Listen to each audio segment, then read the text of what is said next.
This is a co-hosted event between Connect, which I'll let Chef introduce in a second, and BitTiger. So you guys maybe knew one or both of those beforehand. And we really put this event together because we wanted to do something a little different in a really hot field. So you maybe noticed that there's a ton of AI-related talks right now. But if you're new to the industry or don't have deep experience in it, you might feel like, how do I break into that without maybe going back to school and doing a PhD or a master's? And I really want to give people hope to it because I think there's a mismatch between some of the open positions you see out there and what actually the teams need to go to market to put those AI products out and sell them. There's a lot of gaps to fill in. And Steve's been joking as we come into the event, he's the one to give you hope because he used to fill in all those gaps, and he does not have a deep academic background in that specific subject. So I'll let the panelists do the rest of the technical discussion. Just a quick introduction on BitTiger. We're an online education platform that focuses on more advanced applied skills for engineers that want to add really the cutting-edge open source technology to their skill set. So we have a lot of students who come out and even have CS degrees, but want to know, the newest in full stack development, data science, big data, machine learning, deep learning, all those hot topics. And we make it more accessible by making it online, but different than the MOOCs, we do live education. So a lot of live broadcasts. So any of the BitTiger students here would know that deeper level of interaction with the teacher is what pushes you to learn deeper material much faster in a much less painful process than you would if you were struggling through it on your own. So that's BitTiger, and I'll hand it over to Chef to introduce Connect. All right, hi, I'm Chef. Shinag is a community of over 3,000 engineers in the Bay Area.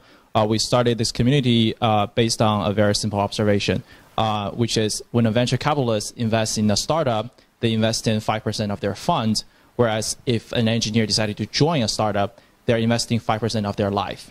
However, for an engineer to make that jump, the thought process they went through is actually less systematic than a venture capitalist. That's where Shadak came in. We are a community that hosts a lot of events to give engineer exposure and opportunities into the startups' opportunities systematically. For example, which startup are good, which areas are booming, what are the specifics you need to think of when deciding to join certain startup.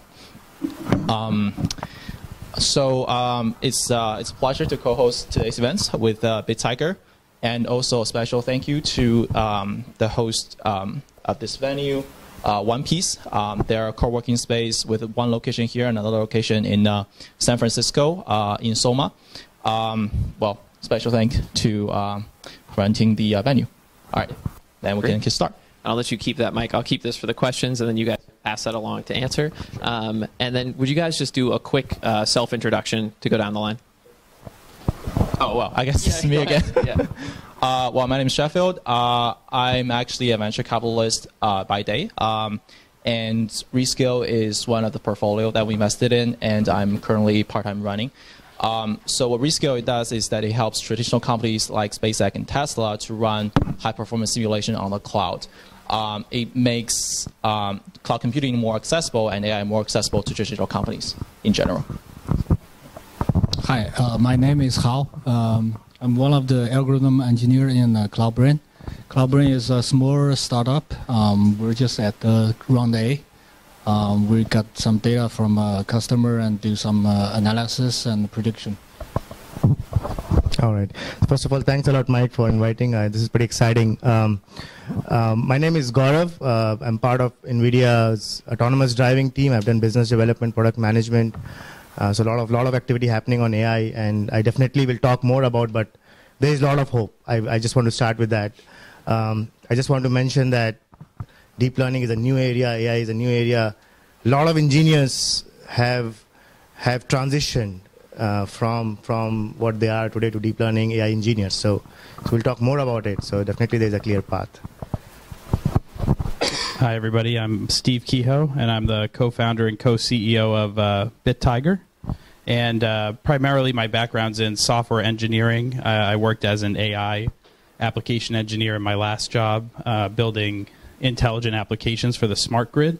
So the kind of AI we were doing was semantic modeling of the electrical grid using ontologies, and then we wrote a reasoning engine that could determine when the grid was at risk of failure, and it would dispatch like a power plant to or sorry, not a power plant, like a factory to turn down its power usage and put it back on the electrical grid. This is a program called Demand Response. We also ended up working in real-time fraud detection, looking through millions of transactions and trying to determine if the sales tax was being evaded. So I have more experience on the application engineering side, data flow, pipeline engineering, multi-agent systems, and data modeling.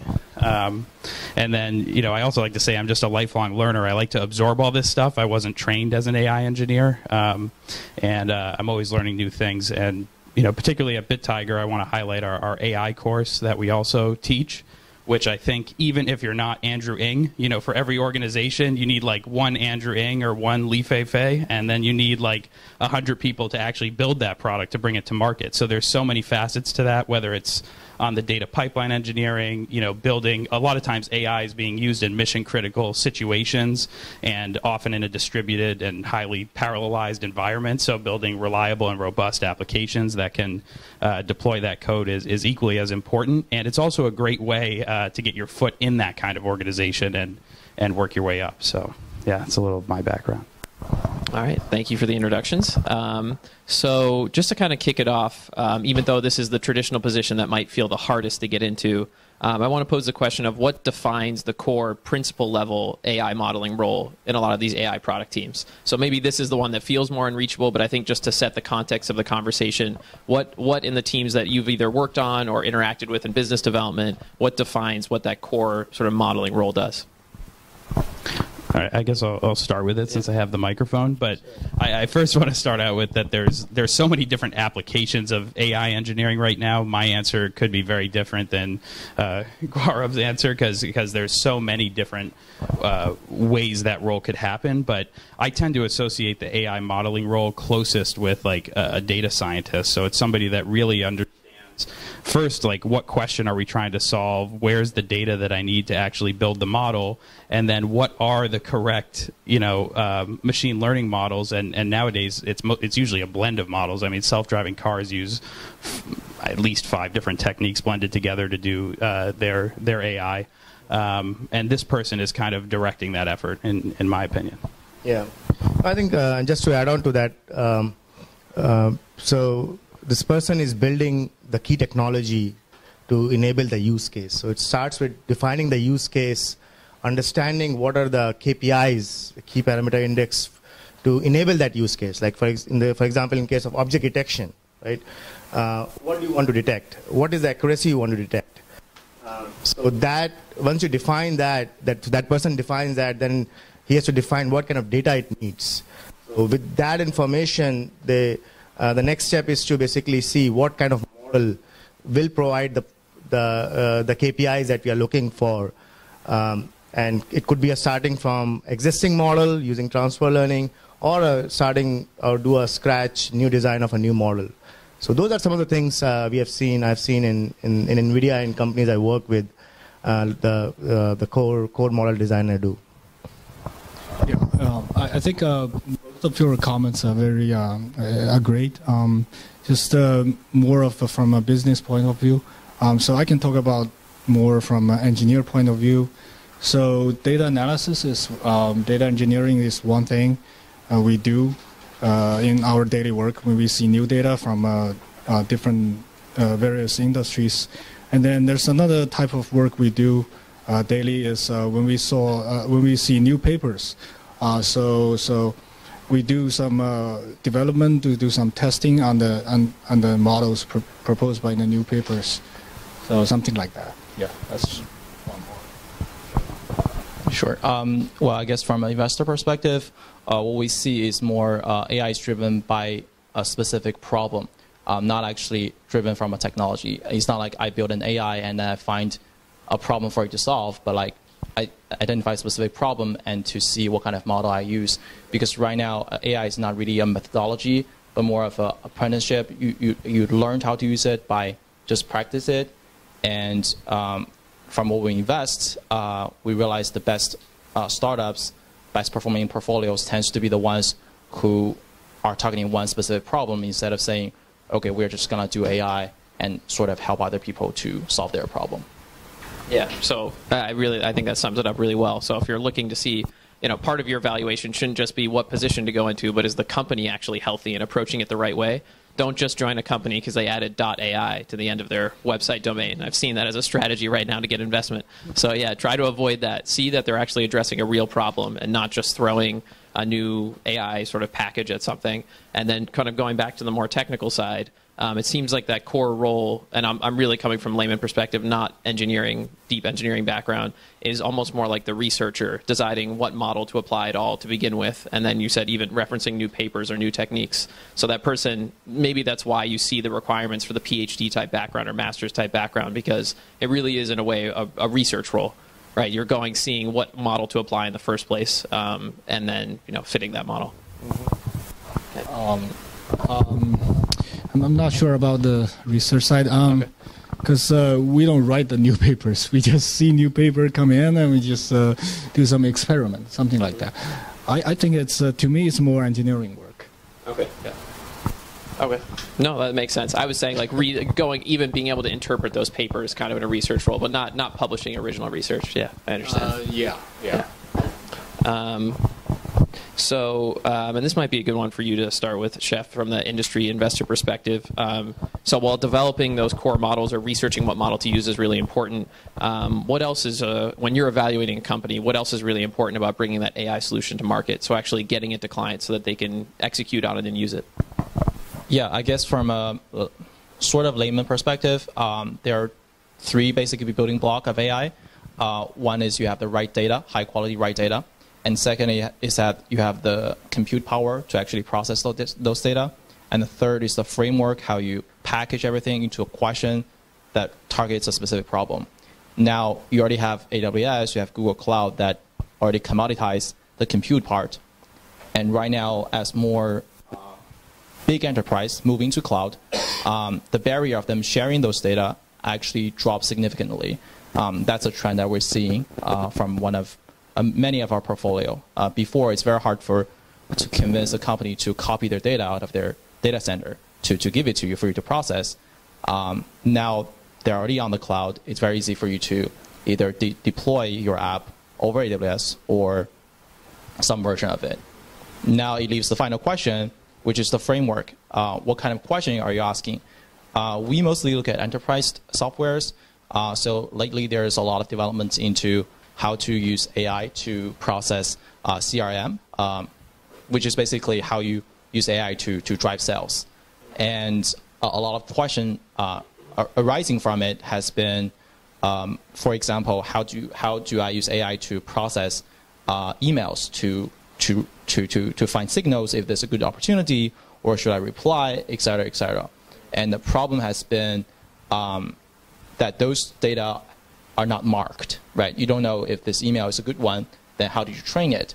And people just use very generic sentiment analysis if this email sounds like positive or sounds negative, which by appearance you know that's not going to last very long. So it actually goes back to the original question, do you have high quality data? So basically, like, there are three building blocks. Each one of them you can sort of evaluate if that's a good angle, if you can access the data that nobody can, or you have a unique perspective that nobody else have. I don't know if that No, it's good. Yeah. No, I'm not sure about this question. Yeah, so I think it starts with what is the use case and what are the KPIs, because that ties back to everything that you're doing in the different steps that Chef mentioned earlier. Like, for example, right, if I'm releasing a technology for autonomous driving, right, means we want the detection to be 99.999% because someone get killed if the technology is not working well. But if I'm releasing the same technology for, let's say, retail, where I have to detect some dresses, it's okay if it is 95%. So that actually defines how you want to architect the system. So that really starts from what customer or use cases you're looking for, and how you define that, and what is the acceptance criteria. And that's then trails back to different steps, starting from how much good data you want, what kind of processing you want to use, right? And how much testing you want to do, right? And what level of quality you want to accept, right? And we'll talk more about data. Means data is critical. Means we see in and out. Data is so important. If you don't choose the right data, the model can start providing bad results for specific use cases. Choosing the right data as per your use case and KPIs is really, really important. And most of the companies spend a lot of time in collecting the right data. This started with how do you evaluate a company? Or? Oh, so this was while developing the proprietary models or doing that initial research and deciding what model to apply is really critical. What else around that model is necessary to bring an AI product to market? So the biggest thing so far we've talked about is data. Yeah. So I need to echo that, but from maybe another angle too. I think a lot of the AI market over the next 15 years is going to be dominated by the top 10 tech players just because of the amount of data that they have. And I see, at least from I don't work at any of these companies, but a lot of these free services I see launched, I have to think at this point that they're launched reason of gathering data that you're not going to get anywhere else. Like I always give the example of like Google Express, which we use at our office to order all of our stuff, and I'm like, okay, this is awesome. It's this free service. They're going to send some guy to go to Costco and buy all this stuff for us. They also now know every single thing we buy for our office, so I don't know what they're going to build with that in the future, but probably something pretty cool. So at least like if I was an investor and I was like evaluating tech companies, or BitTiger is an education company. We have 50,000 students. If we want to build an AI model trying to optimize the education process, we have a decent shot at that because we have a fair amount of data. But if you heard me coming back here next week to pitch you how I'm going to build the next Siri or personal assistant, I would say Facebook and any chat application has so much more data about how people converse and behave and all that stuff that it is a different perspective on it. But I think it's important when you're evaluating, like especially if you're an engineer too and you want to join a company, it's like, is this AI solving a cool problem that's uniquely suited to AI and the technology that exists, and do they have some kind of competitive advantage in the data space that's going to enable them to succeed, right? And like in the self-driving space right now in particular, I want to know like how is a startup going to compete with Waymo's like million hours of driving time already, and we'll see. But it would be cool if data in the cloud starts to open up and be offered as kind of like a cloud service, almost like compute power is now. I think that's going to actually spur a lot of innovation that you don't see right now. Yeah, and just to add to this is I asked another kind of principal level engineer, a Google machine learning engineer, about what else they saw ahead of time, just to add some more to the conversation. So data collection and data cleaning, storage and retrieval is one of the biggest. Customization and installation for a specific client. So thinking to Chef's example of a CRM solution, you're going to need a whole kind of deployment engineering team around that to customize it to their particular CRM data set. Then also API building. So any of these hosted AI solutions, the model's great, but actually building an API so that a non-expert on the client side can access that data is a big part of the functionality. And then, of course, dashboard building and data visualization. So of those results, how do you actually give to a business user if you're going to do CRM processing or anything that's going to be facing to a marketer or anything like that, or even just executive reporting requires a whole nother skill set and team around the visualization and dashboarding. So now we've gone over some of those supporting functionalities. I'd like to ask the panel about where do you guys see in the teams that you've worked with, what are good entry points for what I'm just making up this term of supporting engineers, so they're not that core principal engineer. Just give some examples that you've seen on your teams of good entry points for people onto AI product teams to work on those supporting functionalities. Yeah, I guess I'll start with this one too, since that was kind of my route into the industry.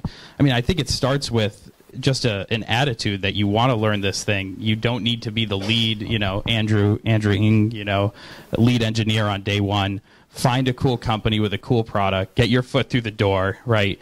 Every role in that company is, if it's really an AI company, is going to be related to the core product. Whether you're working on DevOps or data pipeline engineering or data visualization, if you go through the effort on your own to learn the different clustering and regression and classification algorithms and deep learning, while you're there, you're going to be able to be like a sponge, absorbing all that information of what's going on in other teams. And my experience in tech companies is they're very open to people joining that team eventually once you've gotten your foot through the door and you show that kind of initiative. I also think it's possible if you already have a strong academic background in it, or you've got some kind of credential, go ahead and try to apply directly for those jobs. But there's so many other roles needed in an AI product that if that's really what you want to do, just get your foot through the door and start working at a company that's doing it, and you'll make progress in that direction. And sorry, just to add, would you tell just a summary of your kind of story of getting your foot in the door, what that means in practical terms? Yeah, I mean, at that company, I've been programming since I was 12, but I went to school for traditional engineering and then dropped out and was taking classes part-time at Harvard and CS, and finally decided I was going to do that again. So in this company, I'm not suggesting you go this hardcore getting your foot through the door, but I just said, what do you need help with? And they said, oh, right now our application isn't reliable. It keeps crashing. We need somebody at night, to do tech support. So I said, all right, I'll start that. And, within a month, I'd built an application that was monitoring all the other applications and all the messaging queues. And they said, oh, wow, you can program, and put me on the engineering team. And I just kept learning everything that was going on. I learned the web ontology language and how semantic reasoning worked. And eventually, within a year, I was one of their lead product engineers and was able to work directly with the knowledge engineering team and really just absorb a lot. It was a great opportunity, but you have to be willing to just go in there and roll up your sleeves. Now, if you don't drop out of college, you probably don't have to go all the way down to tech support at $10 an hour. You could probably start on some form of the engineering team instead. But I think there is something to be said for just if it's really something you want to be involved in and it's really your passion and you can't get that lead AI engineer role, figure out if you're an engineer already, you should be able to tell what are the other roles this product's going to need, and just get on that product team and hang out with those people and keep learning. Always keep learning. I mean, that's really the philosophy that I think is necessary.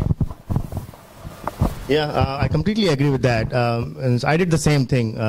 When I joined NVIDIA, I started in product management for autonomous driving SDK, and it requires a lot of deep learning. And I was a newcomer for deep learning, but they hired me because I have a subject matter expertise in automotive. So there are some angles where you should look for where you can provide value to them, right? It could be some information, some experience you might have in a specific area.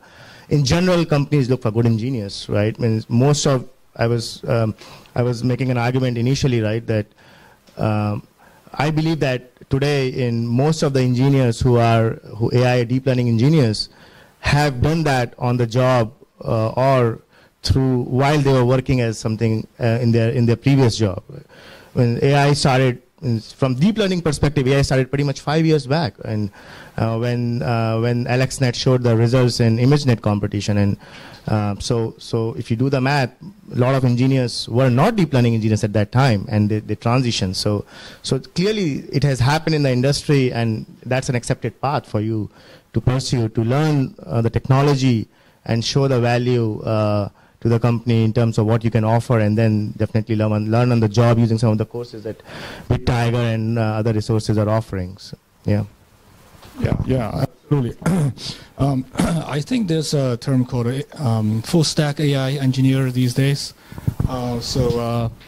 From our daily work, we have several roles in the company, like data engineer, like Steve mentioned, the system engineer who built the platform or framework like TensorFlow or Caffe. So, and then you have an application engineer, and then you have guys who build models. So from my experience, it looks like data engineer is more closer to the you mentioned the core model builder role, because data engineer basically needs the base solid foundation of statistics.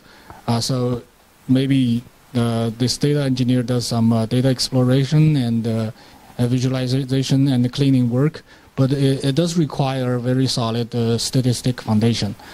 And then if you look at the deep learning, so-called deep learning technology, it essentially is statistic too.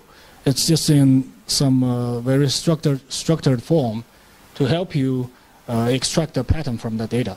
But in essence, it's again statistic. So from my perspective, maybe data engineering is more closer to the role you talk about. Okay, so it would have a little bit higher bar of prerequisite knowledge than just an application engineer or front end doing dashboarding type engineering. Sure. So when we when we interview data engineer, we do coding and then statistic to these two parts. And I think the boundary between data engineer and the model builder is dynamic. I mean, the more data engineer can do, the less the model builder needs to do. Something like that. I think the question is twofold. If you want to do something around AI, it's like AI doesn't change how a company works. You still need the front end, you still need the back end, you still need your database, you still need your ED and everything. That doesn't change. If you want to be around AI, just join an AI company. And if you want to be really hardcore on AI, then it's not a CS job anymore. The best CS PhDs, their PhD coursework are in stats and math. I know it because I studied statistics in my undergrad and went to Berkeley to do my machine learning, which didn't result in a PhD because of those reasons. And coming back to just trying to be around AI, we have seen a lot of founders who are undergraduate CS students, but they're able to leverage TensorFlow, Caffe, all of those libraries to build a product that is marketable. So there's a difference between create an amazing technology versus making that technology actually useful. It's very hard what NVIDIA does to make driverless car. You need to have like 99%, 9999 accuracy because that actually kills people. But if you're doing some version of like recommendation, it doesn't matter if you're 95 or 94. Like if there's a list of 20 restaurants and one of them doesn't fit your eye, that's totally fine. Which is why if you pick your right game, you can just go ahead and do it. Like TensorFlow can get you far enough. So yeah, exactly. I absolutely agree. I just one more comment. I think, like you mentioned, I think it's not it's not just building models. It's software engineering work, and in the end, it's engineering work. So it needs much more engineering skill than the so-called model building skill.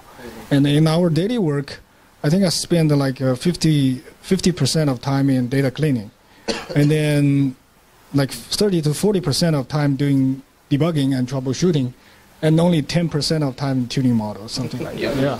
So it's engineering work. Yeah, absolutely. I mean, like I remember in undergrad, the hardest model that I learned was support a vector machine. It took me so long to actually prove that it works, and then you run it, you realize it doesn't even works better than just random network that you. Yeah, a lot of time it just didn't work better than that, and I think that speaks a lot out of the part that is non-core AI related. I mean, a lot of times the parameter, the fine tuning is done by grid search, so a lot of those are already like automated. It's not, yeah, unless you're solving like really hardcore problem, which definitely requires those like PhD in stats or applied physics. I'll leave that to you. Yeah. No. Fine. Yeah. Good. Okay. So we kind of partially covered this already, but if you want to be in those supporting roles, maybe it's not supporting, maybe it's core. Really, it is just engineering. But what if they are going to learn anything? So you learned like support vector machines in college, and that maybe give you some context. Like what would you recommend if you were telling someone that wanted to break into one of these teams? What we consider core AI knowledge should they learn? Is it really statistics? Is it really and under a year, like not going back for a long degree? What would you recommend they go back and learn? Even if let's say they're just on the data pipeline part and they want to help prep data for the model builder, what should they know so that they're better able to hand off their work to someone who's doing the core AI modeling? Yeah, so I think first of all, it's important to get the big picture of the full flow. Like why data is important, what are the criteria to select the right data, and then after you've defined the use cases, and then how do you select the model and how to test the model, right? So I think small projects doing like that gives a big picture on what is the full flow, and then based on your interests and your expertise, maybe focus on specific areas. For example, data, right? If you want to focus on data, then data is a huge topic, as we were saying, right? What is the important parameters to select the data? How do you collect the data? How do you clean the data? So I think you can go more deeper in that.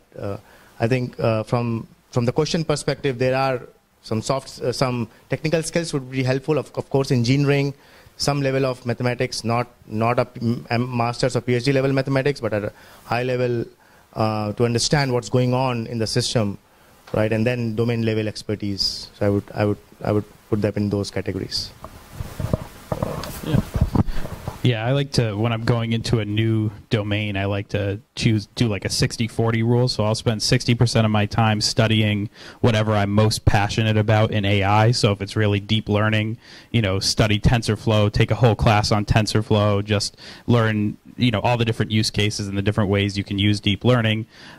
If it's just like data science and machine learning in general, focus on that field. But definitely take the other 40% of your time and take that kind of full stack approach where you learn end-to-end all the stuff that's going to have to go into that system, even if it's not going to be your primary role or your primary job, and do that in the form of doing some real projects. And I mean, when I'm hiring engineers at BitTiger, it's one thing I really look for is, even if it's a full stack engineer or any other non-AI position, it's like, has this person actually shown they're interested enough to go out there and try this out and to deal with things like, you're never going to go to an AI master's program and be told on day one that literally half of your job is going to be data cleaning and getting it into a format to even feed into this model. I just read an article today that IBM Watson has been getting smashed in the press recently because of MD Anderson blew like $65 million trying to use it.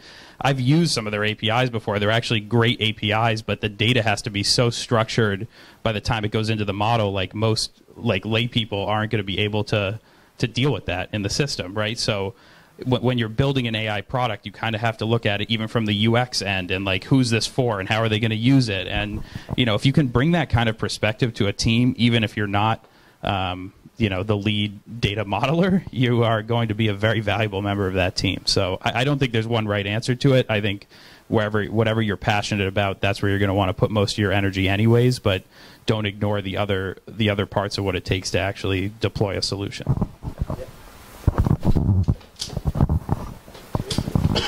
Okay.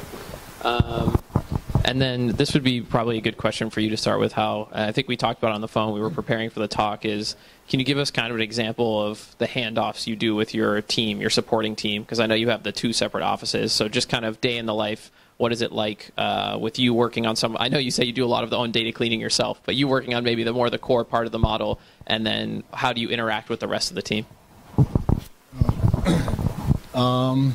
Yeah, we do. I mentioned several roles in the company, but nowadays because we don't have enough people, so we do several roles every person. So we do have data engineers and support engineers, and I think to give you a number, the number right now is 2-to-1 as 2 support engineers, data engineers, and then one model builders. So yeah. Sometimes they do the system level work too. They build the system. When the new data come in, we kind of divide the jobs, and they take over some of the. I think we start from 2 sides, and they start from the data side. They do some data cleaning, and I take the raw data and I don't do much cleaning, and I start to build a raw, very preliminary model, very basic model. And then, if I have some difficulties, maybe I need them to do more cleaning work at the front side, right? And then maybe I need them to do more visualization or data exploration work to tell me which feature or which feature is more important, or are there too much noise in the label? I mean, things like that. And we kind of meet in the middle. So That's why I talk about the boundaries is dynamic. It's not so clear. Yeah. So if they do more work, I can do less. And then just because the cleaning part seems like such a big piece of it, what is that? When we say data cleaning, what are they actually doing? Like what tools would they be using? What does that look like? It's a different thing. Basically, it still goes back to statistics. When you say cleaning, maybe there are two things. One is noise. It's random noise. You want to get rid of them. Another is outliers, which looks different than other data. So you want to pick them out. When we talk about data cleaning, there's an underlying concept. It's actually data understanding. It's not just cleaning, because if you don't understand it, how can you clean it? So, sometimes they build simple models too. Even for pick out outliers, you need simple models, right? Yeah. So things like that. Yeah, I will add on to that. So data cleaning has multiple steps, right? Data curation and then removing the things which are not relevant. And just to add more information on that, right? So from the area that I come, cars collect tens of thousands of hours of data, and you cannot all of that data is not relevant. Means if I'm collecting information for next 10 seconds, the information has not changed. So there is no point, if there is 100 frames of that data, there is no point training the model for the same information, right? You need to train the model for different weather conditions. So you need to look for diversity in the data. So that's one of the parameters when you do the curation and cleaning of data, right? So things like those are very important to make sure that different aspects of the end, basically the use case are covered in the data. Because otherwise, if you have not trained a particular scenario, the behavior of the model would be unpredictable, right? So those things are done very, very consciously to make sure that you have the right solution.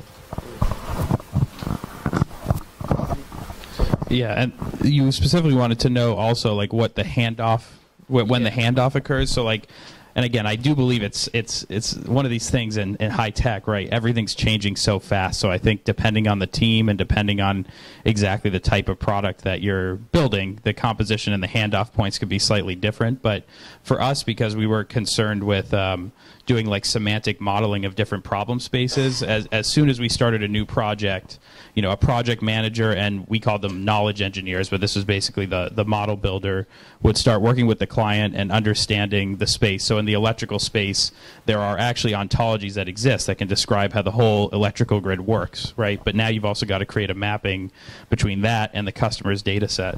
And in parallel, the application engineers like me would start working in parallel with the client, because a lot of times these applications are going to have high levels of security requirements or unique environment requirements of how you're going to run the application. So you start to get set up from that side, and you start to get hooked up into the data sources, right? And then at some point you kind of meet in the middle from where the knowledge engineer is working with creating that model to actually, I'm probably oversimplifying here, but hooking up the data in a scalable way to that model. So you kind of work in parallel. In my experience. I will add on to that. So creating a product is definitely a lot of effort, but launching a successful product from customer is significant effort. I've seen this firsthand many times. So there is two more roles, and that goes back to the earlier question and this question, which are common. So one is an application engineer or solutions architect, as you call it, whose goal is to basically solve customer problems for the product or solution that you have offered, because every customer wants to tweak the solution in the way they want. One solution is rarely applicable to a large number of customers. And the second role is, at least in NVIDIA terms, is called DevTech, which customizes that solution for what customers is looking for. So basically supporting that and customizing that. It's a big amount of effort before you can launch the product finally to the market. So let's see here. Yes, this maybe is a better one for you, Chef, from the investor perspective. So if people are kind of targeting, they want to get the core AI knowledge that might help them, a little bit of math, statistics, maybe go end-to-end on one model to see the big picture. Another way that they can specialize and prepare themselves for the job search is also getting domain expertise in a certain vertical or industry. So I wanted to talk a little bit about trends that you see. You mentioned CRM or maybe kind of sales intelligence is one space. Where do you see opportunities for these AI, where AI product teams are growing fastest? That's actually a hard question. I know. You can interpret as you will. Yeah. So the first trend that I've already mentioned is that it goes from generic to problem specific. I mean, 2-3 years ago, there's a lot of company who basically says we know how to do AI and we can help different companies to address their own problem. And the problem with that is that approach is that it's not scalable, and their model that they built for different companies, the performance is not good enough for their clients, and it took a long time for them to sell it. Because if I'm a company like, let's say I'm Merrill Lynch, right? Why should I trust a startup to, meddle with my own data? And things have changed since then. One is that there's a lot more fuss about AI, that people are generally more acceptable in, at least learn something about it. We see a lot of companies that surveillance, like somehow you put AI onto a camera and it can detect if there's abnormality on the door, so that you can, maybe lay off some like security guards, etc. Yeah, and all of those, what you see is that they have a specific outcome. Like if you use my technology, you either save money or drive more sales or somehow be more efficient. I think in general, that's sort of the trend. Specifically, in the consumer space, you already have Google, Facebook doing a lot of amazing works. On the enterprise space, I think it's still on the infant stage. A lot of folks are trying to do CRM, just because CRM is like the largest part of enterprise. A lot of them are trying to do sector-specific, like you mentioned, smart grid, how to fine-tune to have the best electric price. We're going to see a lot of those as well. Okay. Yeah, so some of the areas where a lot of interest is happening in AI, and one parameter is an amount of funding that's going on in areas, a number of startups coming up, right? So I think ad sales, CRM is a key area. Automotive is a big area of interest and investment. We're seeing a lot of traction from some of the general areas like insurance, IoT, healthcare is picking up a lot. So those are some of the areas. I think one of the key areas which will become very important is mobile. There's a lot of recent work that has been done. Today, Qualcomm announced that they opened their SDK for their chipsets for AI. Because applying AI on a cell phone, on a constrained environment, can open up a lot of doors for today's all the apps that you have, if just imagine, right? So there's a lot of potential there and a lot of work happening in that area as well.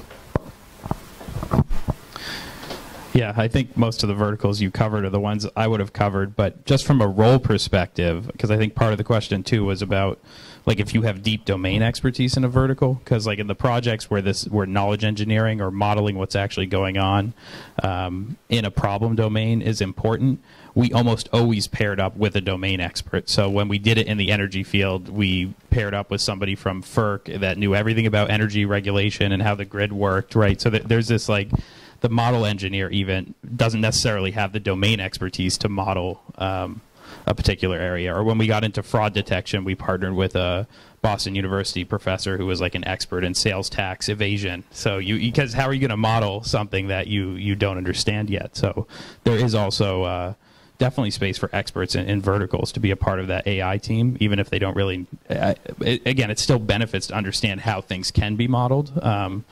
But yeah, it's another role I forgot about earlier. Yeah, just to add on your previous point. So what I meant by it's problem and industry specific, it actually means it's an end-to-end solution. It's not like I'm a data science. You give me your data, I give you some version of prediction, and you can just do whatever you want with it.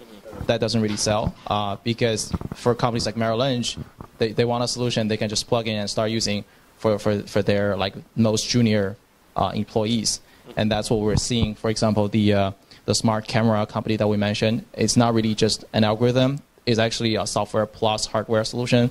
It's actually a camera you can just plug in, or it's a chip that you can plug into the camera and hook it up onto AWS, and you can just start working on it. That's why it requires a lot of domain knowledge, not because, well, partly it's because the domain knowledge help you identify the key KPIs and how you fine-tune the model, but also because the domain knowledge helps you understand the client and what type of product they want. Do they want a full stack solution? Do they want an API, et cetera, et cetera? I think that's the most important.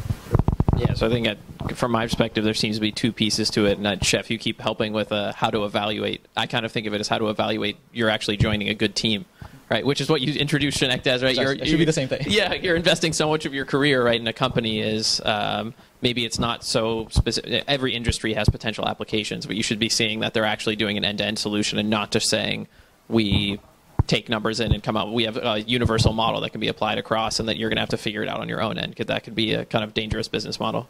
Yeah, I mean, you can actually back solve the problem. Basically, is this solution obvious? Like, this is not just AI, but for all startup. If what they're doing is very obvious, why can't other people do it? Right. And usually that's the question VC asks as well. Yeah. Defensibility and all of that. Yeah. And if you think you can do it, then maybe you should do it. Yeah. Right. Yeah. Why join a team? Yeah. Right. And then going back to Steve's, because that was kind of towards the original part of the question, I think it is another way to get your foot in the door. If you had, maybe you switched from undergrad in, you were doing some health administration type work in undergrad, you might have some more domain expertise, or you're switching your career. I think it is a way to get your foot in the door if you can act as that domain expert, if you're going to be in one of the supporting engineer positions. But I don't know. Do you know of any kind of like really, not unfair advantage, but something that would really stick out? Like in the automotive, do you see people who are in some other part of the automotive industry? Like you said, actually, can you kind of give your example where you said you were an automotive subject matter expert? How did that help you get into a deep learning type function despite not having a deep learning background? Yeah, definitely. So I was working in automotive space for almost 3 years at Texas Instruments, and so when I was interviewing at NVIDIA, they were looking for a product manager for their autonomous driving stack. I have a strong software background, but I did not have deep learning background at that time. And which I picked up over the course of time. But what they were looking for primarily was good subject matter expertise, someone who understands automotive market, the requirements of automotive market, and understands software. Deep learning was a follow-up requirement, but was not a hard requirement. So I was able to show basically my background in automotive and software, and also the path that, hey, maybe the ramp up is there. So that was key for me getting hired. Yeah. So let's see here. What do we have left? So this might be a good one for you, Hao. If an engineer is in one of the supporting roles in that 2-to-1 ratio you were talking about, what's a good way for them to get their foot in the door to learn more on the job so that they start to pick up more of the core modeling skills if they want to sort of graduate up to being more the principal core model builder? I guess it might not be a simple answer to it, but I mean that's kind of, yeah, a lot of students are curious about that. From my understanding, it's basically a software engineering job. I mean, even building the models. So if you are on the software engineering team, I mean, you can practice the skill. That's very useful. It's basically, I mean, building models, debugging models, and troubleshooting are the same thing. Like building other code, building other systems. There's a similar thing. If you're really interested in going into the model business, maybe just keep learning, I guess. Statistics and the mathematics. Yeah, it's a very dynamic time at this moment. I guess even the skills we use building models today will be, out of stage maybe 2-3 years later. I mean, like you mentioned, automatic tuning or something. I mean, it's will be implemented someday. So we spend a lot of time tuning models these days. I mean, it's going to be automated someday. So even us, we have to keep learning. Okay. I will add a few things. I saw doing product management at NVIDIA. I think it's good to observe what a senior member of the team is doing. And if you are working on a project, that's the best opportunity for you to for anyone to learn, because you have access to the information for the full project pretty much, most of the companies. So why a particular model was picked, or what was the approach if they decided to do it from scratch and not use a model, right? So there might be reasons. So it's important. Those are the important decisions that an experienced AI engineer takes, and it's important to understand why it was done, right? And that goes to different parts of the design process, be it a model, be it the data or the testing, right? So I think it's important to understand why those decisions were done, why particular choices were made while you are ramping up on the technology. So I think that will give the good idea of how the key decisions are done while you have the information about a particular project and the technology. First of all, the fact that all of you are here, at night going to an outside of work event to figure out how to become an AI engineer is a really good, strong indicator that you might be the right type of people that are motivated enough to make that transition. So that's a good first step. Second of all the companies we interact with, well over 100, and at least half of them are in the AI space in some way. I don't know any of them that are making a play in AI that aren't hiring AI engineers right now. But from an employer perspective, one of the things about the hiring process, especially in these AI roles, is they have these kind of lofty requirements, and I think it's part of the reason there's kind of a hiring gap right now. I think a lot of software engineers, if they spend some time learning different machine learning models, are going to be qualified for this. But when you're in a high pressure situation at a company, you need to hire an engineer that can start immediately, and be productive in the next few months. And it's also a very high salary position normally, right? So you want to make a really good hiring decision.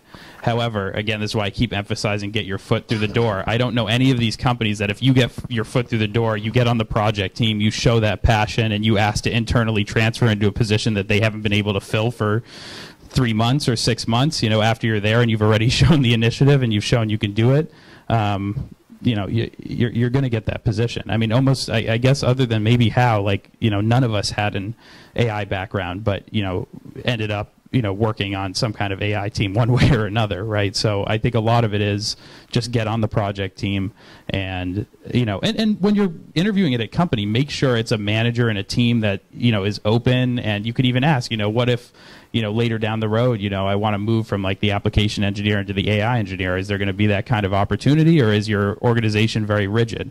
Most of the organizations I've worked with around here are pretty open and allow that kind of stuff if you can prove you can do the work. So, maybe you're able to get that position right off the bat, or maybe you just join a cool team that you like working for anyways, and you kind of nudge your way into the right direction.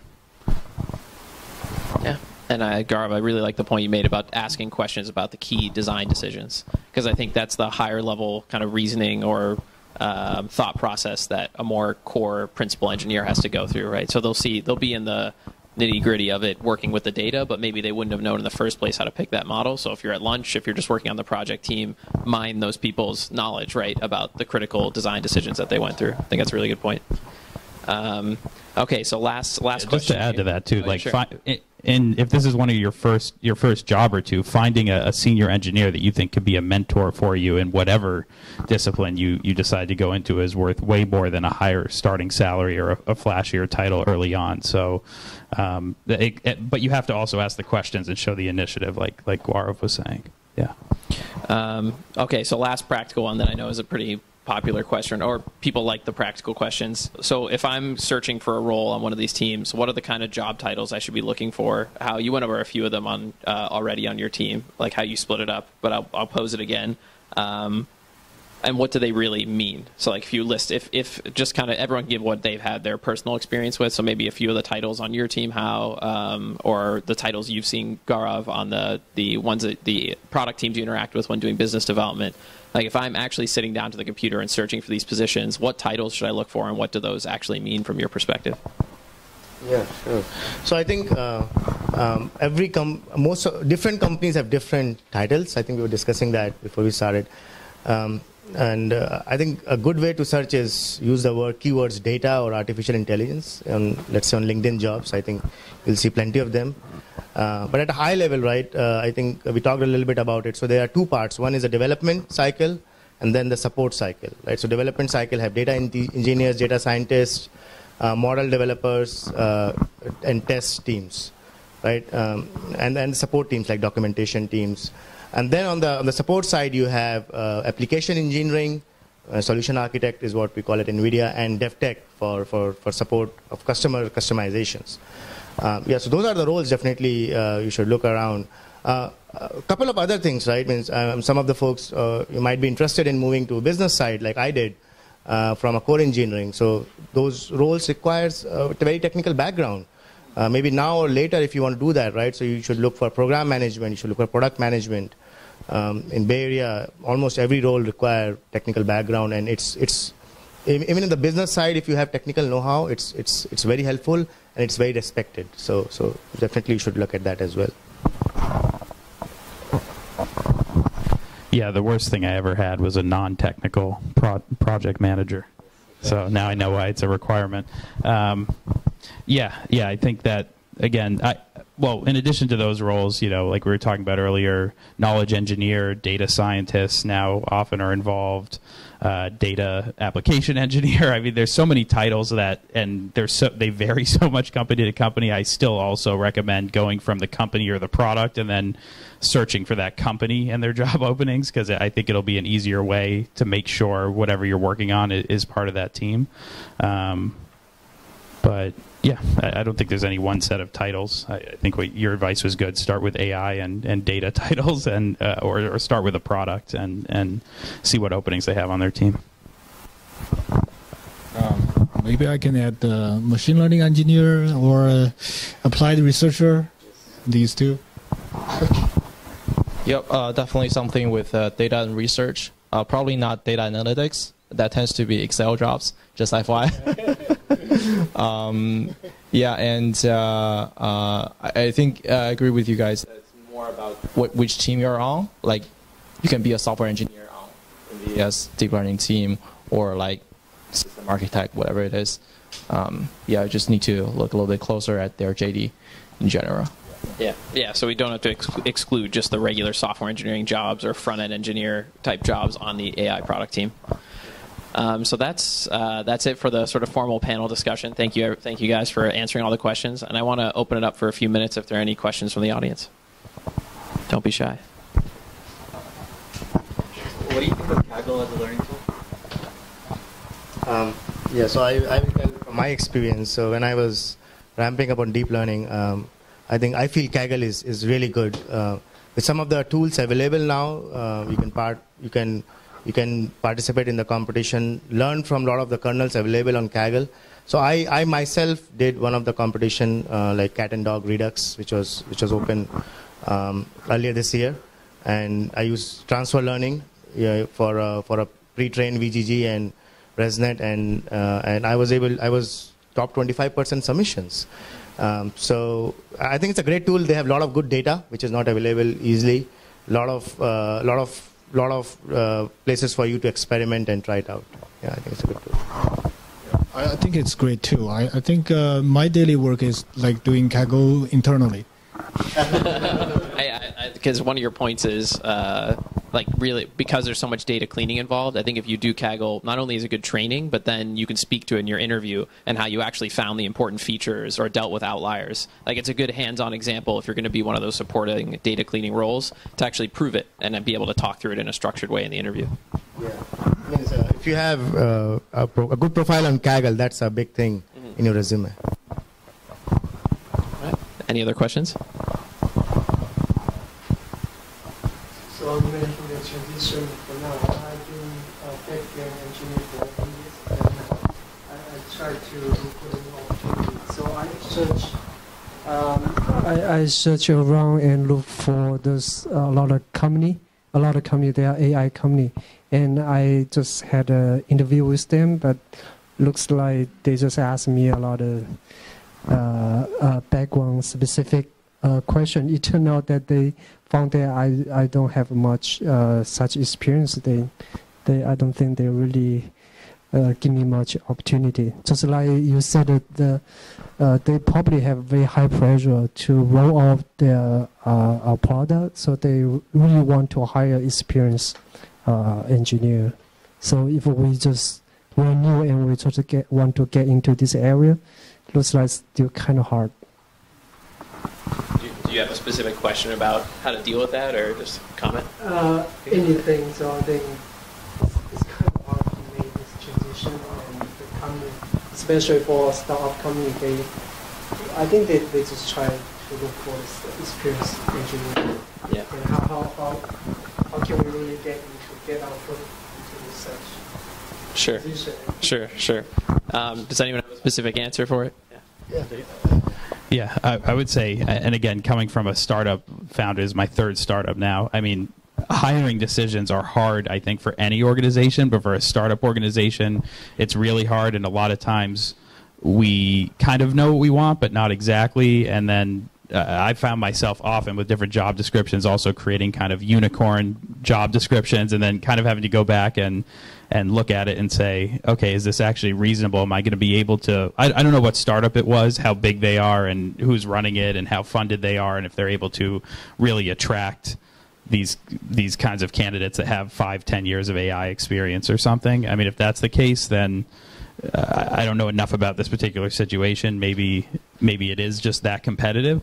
And even though I'm a big proponent of kind of just get your foot through the door, I do think if it's a space you're interested in, you do want to, like, at a minimum, take, like, you know, Andrew Ng's free machine learning course, or at least learn the lingo, learn the terminology, even if you're not a deep expert. You know, learn enough that even, you know, you can go and say, look, I'm a software engineer with 8 years experience. I'm really motivated to get into this area. I can show you my motivation. I've done a side project. I've, you know, learned the basics here. I'm not claiming I'm an expert in machine learning, but I'm really motivated to learn it. And I think, you know, again, it's not going to work at every company. Some companies, depending what the job description is, depending what the role is, and depending if they really know how to screen for talent, you know, it might not always be the right fit. But and then on the another strategy, like I was saying earlier, is there are going to be those kinds of companies that also need somebody who has, you know, there's tons of back-end engineering in an AI application, right? So I have to believe there's roles out there for an 8-year experience back-end engineer that the company will be open enough and you'll have enough opportunity to move more and more into the AI side. Yeah. Yeah, so I will add the same lines.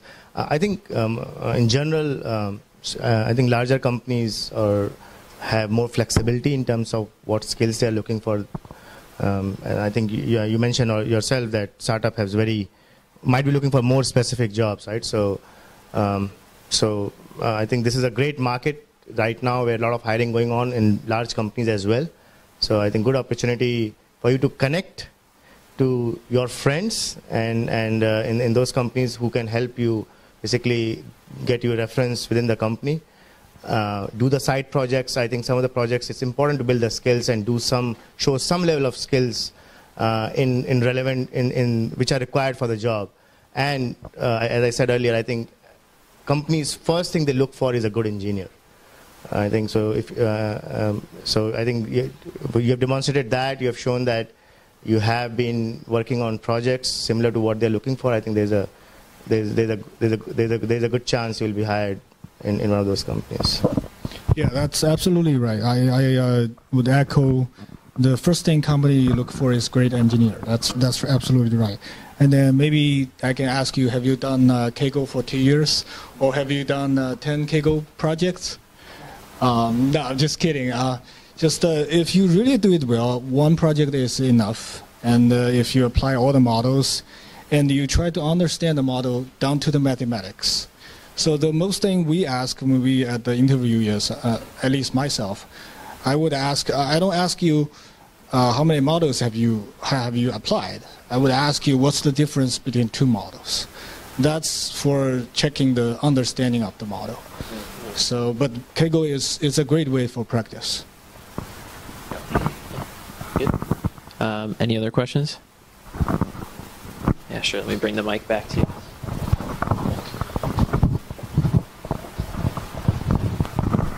Hi, I just curious about how do you learn new things, because actually we have limited time and we need to make balance between the full-time job and our learning process. So I just curious about so how do you guys learn new things? Do you have some methods? Yeah.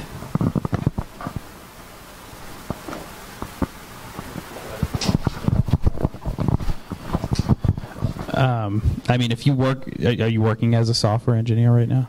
And so I'm guessing you're working on some kind of multidisciplinary team, right? You're not the only person, right? So I would say every day you go to work, there's tons of stuff you could be learning even while you're at work in terms of like every time I'm in a new organization, I want to learn how all the different parts work, even if that's not what I'm going to do right now. But in terms of like if it's maybe there's no AI engineer on your team, so there's no opportunity to learn that at work.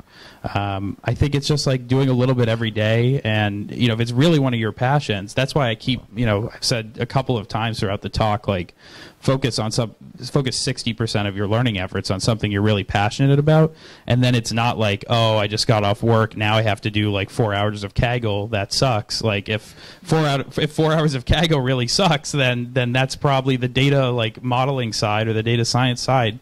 You might not, you know, sometimes it's just hard work to get over some hump and then you do like it, right? But you also have to think, is it like just the idea of the AI engineer I like, or is it the actual like project work I like? And you don't have to go crazy and like get off work and then work till like 2 in the morning every night. But I wouldn't suggest like making a career change unless it's like a topic that's interesting enough that you really, you know, want to work on it. And then I think it's close enough to software engineering that it's not like a complete retraining of skill sets. It's more like, you know, take a, and I'm not even, you know, notice I'm not plugging even my own courses right now. If you really want to, you could take the free Andrew Ng class. You can, there's so much free material out there if you're self-motivated. Like, you know, the stuff we offer is more like if you want the one-on-one mentorship and somebody to kind of motivate you and push you along the way. But there's tons of free content out there and cheap or free classes that you can do completely at your own pace and little by little. And, you know, over time, you'll definitely get there.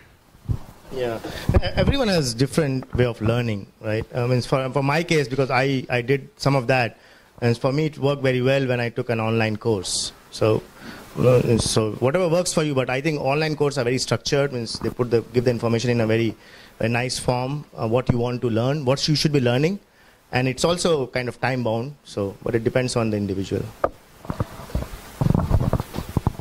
Go ahead.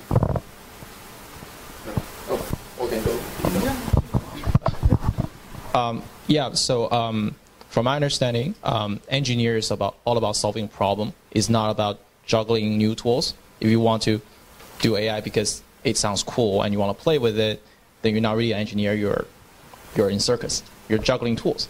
Engineering is all about solving problem. And I give you 2 examples. One is personally, I'm doing VC full time, and on part time, I'm actually training my own model to somehow read the BP by machine. It hasn't worked that well, but we're getting there. The other one is one of our best performing portfolio. He was actually working as an engineer on a totally irrelevant discipline, but he realized it's super hard for him to file a ticket when the air conditioner breaks down. So he actually quit the company to do a startup on breakdown, and you can see when the technician will came.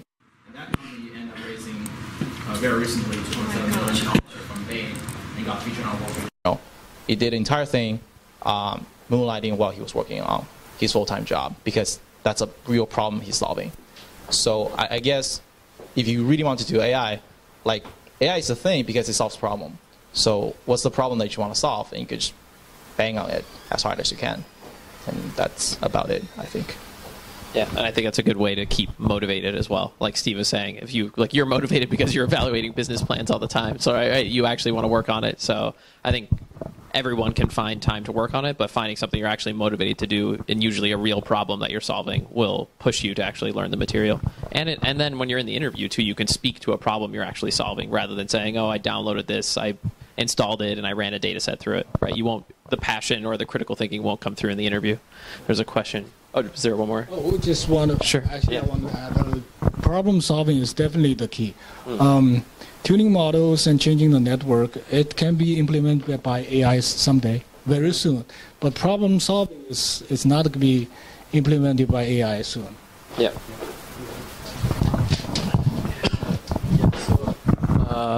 My question is a little bit more specific. So in the past, I've been to several, data science and machine learning internships and interviews. One of the interviews I went to was a data challenge. So they gave me some data and told me to, train a prediction model out of it in like 8 hours. So I wonder, what exactly companies are looking from in those kind of short data challenges. What are the things that we as candidates need to keep in mind and present ourselves so that companies know that we do have the capability to solve this kind of problem in a larger scale or in day-to-day working life? A quick answer from me. I think we covered already. One is problem solving, again. Second is statistical concept. Those two, just two. How do you apply statistical concept to do the problem solving? Yeah, again, with these newer positions that haven't been around a long time, HR departments don't really know how to screen for them, right? The technical team might know how to do it. You said that they had an 8-hour challenge, which to me means anybody who, that they're probably thinking, oh, this 8-hour challenge, this means we're going to get the top, like the best, we're going to get the Andrew Ng or something, right? No, in-demand data scientist or AI engineer is going to do an 8-hour interview of any kind or challenge, right? So they've already scared away. I mean, probably. I don't know what company it is, if this is some super, super desirable, like if you were going to replace the self-driving car chief at Uber or something. But if it's not like of that caliber, position, that's a really long interview. And I do...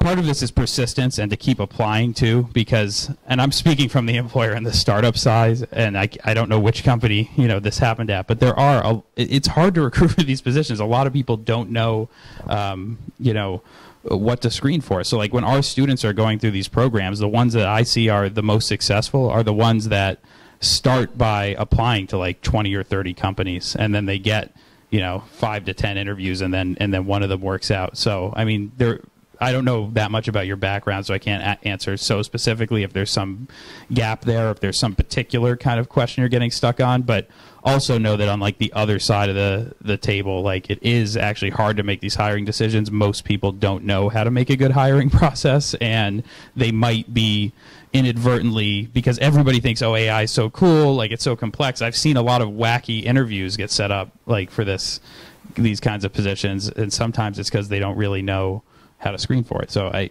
don't know if that's what happened there, but it's definitely a possibility. Oh, I saw your hand up a while ago. Yeah. So my question is, I guess some of us has some experience with the AI, maybe back to school. Like in some course we did some project, but it's like just the course assignment. It may not be the end-to-end application, but it's kind of a test of the knowledge of the AI.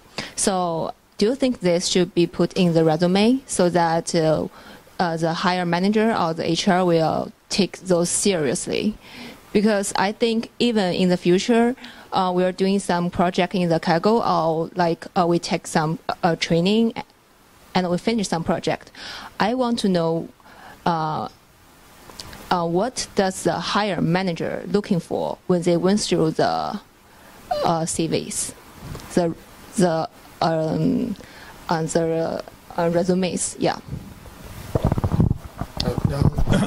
Well, at least for us, yeah, we do look at the project experience, but finishing the project isn't the goal. The goal is to understand the models, the method you apply. So we're gonna, if you put on the resume, we're gonna ask, and we're gonna ask your understanding on the models and methods. Yeah.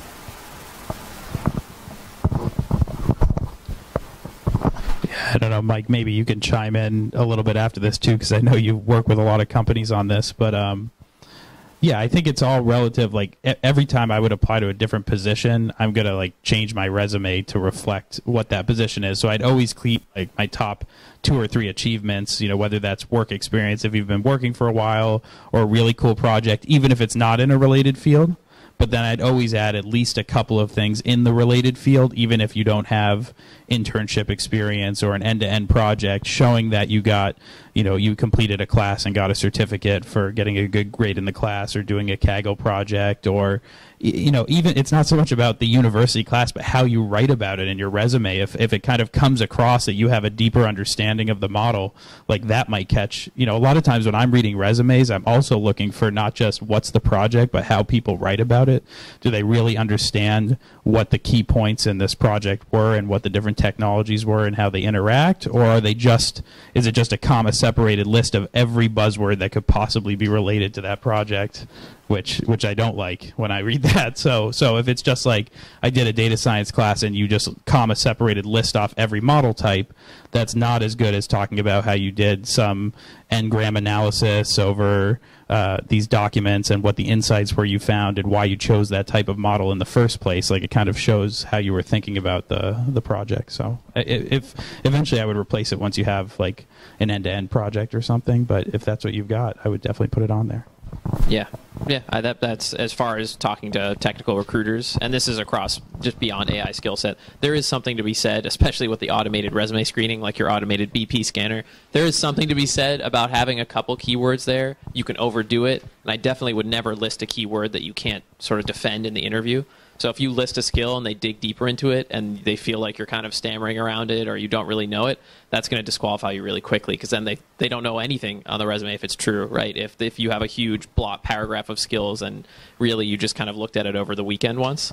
So I'd say there is something to be said about listing it if you really did a full hands-on project of substance, putting it there so you get past the filter.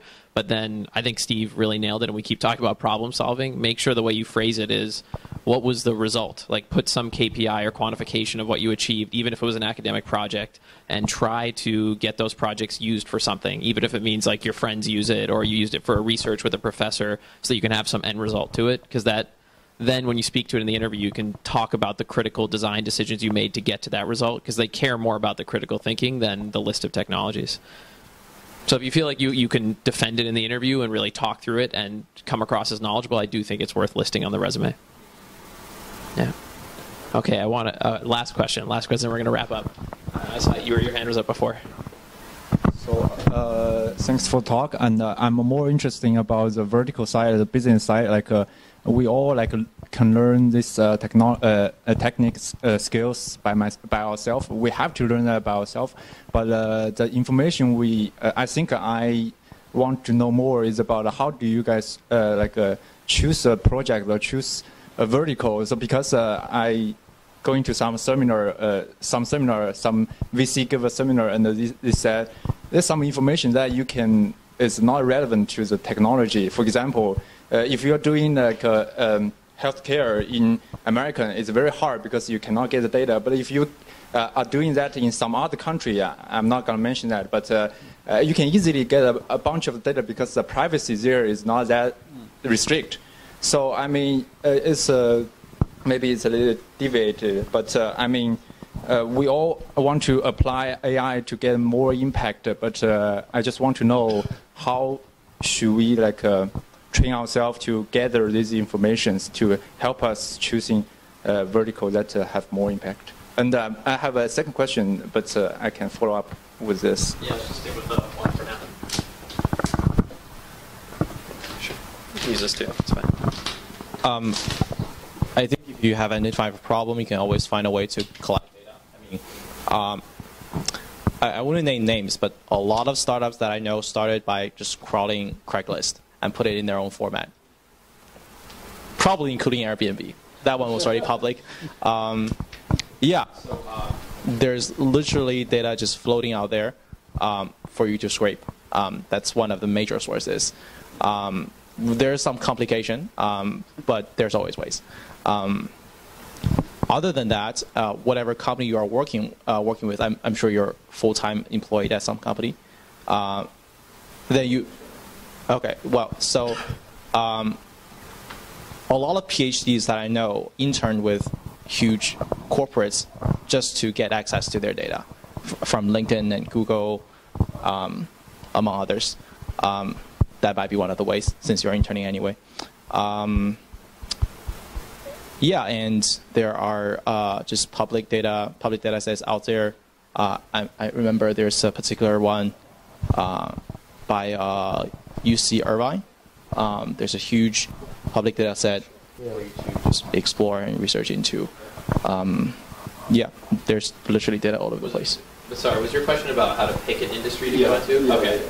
Yeah. So. Oh, yeah. Well, how to pick, I mean, depends on your passion and depends on the scope of the problem. Either you're solving a $10 billion problem or like a few $100,000 problem. There's definitely one to solve $10 problems more, I guess. Yeah. So there you have it. Yeah. What's your background right now? Like, what are you doing for internship? My background is more like statistics and optimization, and I'm doing software engineering. Yeah, because I think when it comes to like picking a vertical, and even just the way you've been talking about it, sounds like one day you might want to do a startup or something too. But right now I'm more want to put myself into some product that is promising, that has a trend. Sometimes in the academia you are interested in something, but in the practical you probably cannot make a very large impact because of some problems irrelevant to the technical.